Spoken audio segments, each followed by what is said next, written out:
Я знал, что такое ВИЧ, а вот слово ХИВ тогда мне вообще ни о чем не говорило. Пока в один день я не понял, что ХИВ и ВИЧ это одно и то же. К этому моменту моя история длилась уже довольно давно. Несколько месяцев мое тело просто сыпалось. Я ходил по врачам, сдавал анализы, бегал по больницам, но толку от этого не было. Никто не мог понять, что со мной происходит. И в итоге меня отправили на более серьезные анализы, после которых мне сказали, что нужна срочная госпитализация. В прошлом видео я рассказывал, что тогда я отказался ложиться в больницу, но уже на следующий день я туда вернулся, потому что хуже уже было просто некуда. А еще на мозги сильно давило то, что я нахожусь в чужой стране, хоть я и живу здесь уже не первый год, но все равно она чужая, никому я здесь не нужен.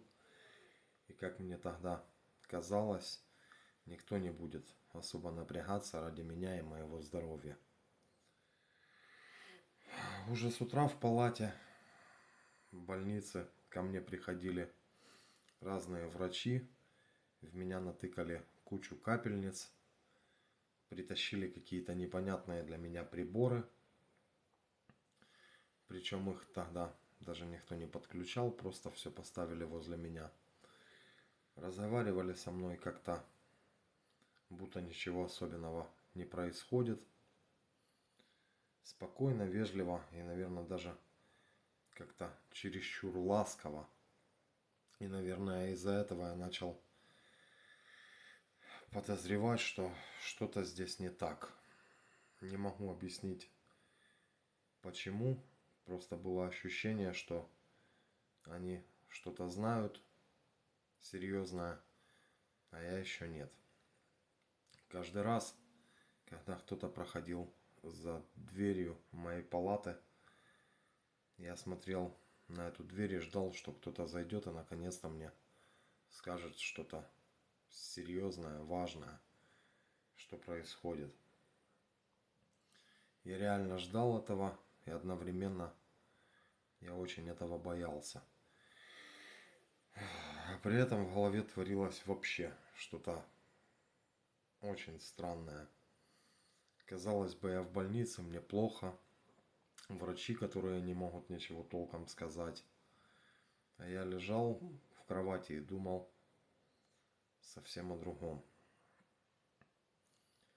А если я здесь надолго? Если меня здесь оставят надолго?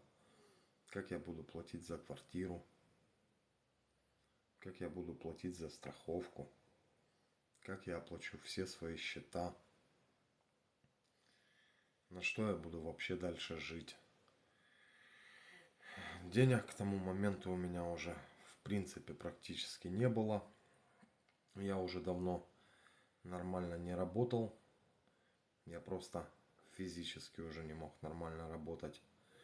Я пытался из последних сил что-то сделать, но особо ничего из этого не получалось. В итоге в моей голове была какая-то гремучая смесь.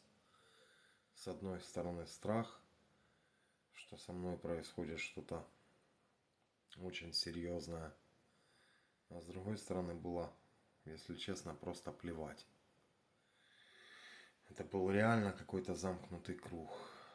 Тогда я даже не мог подумать, что моя жизнь может закончиться в этой больнице. В итоге во второй половине дня я уже реально морально не выдерживал. Я просто хотел, чтобы мне хоть что-то сказали, внесли какую-то ясность.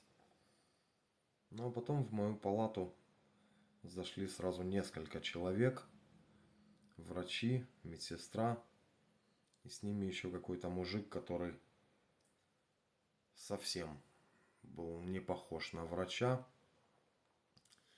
Позже оказалось, что этот мужик это был переводчик Ну и в тот момент, когда я понял, что они привели с собой переводчика, я понял, что разговор будет по-настоящему серьезный.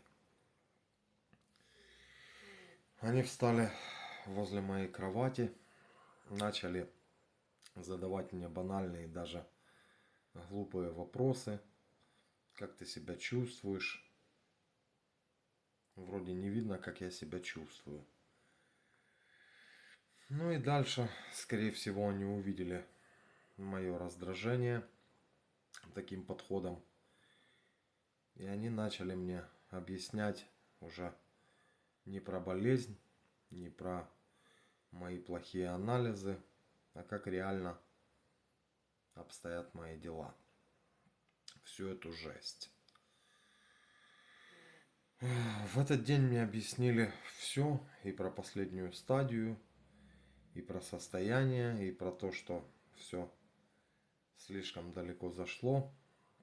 Мне вроде объяснили все самое важное, но самый главный вопрос я так и не смог задать. Точнее, мне, наверное, просто не хватило бы смелости услышать ответ на этот вопрос. Я еще поживу или уже все. И своей трусостью я сделал себя только хуже. Потому что из всех моих вопросов без ответа остался только один. Самый важный.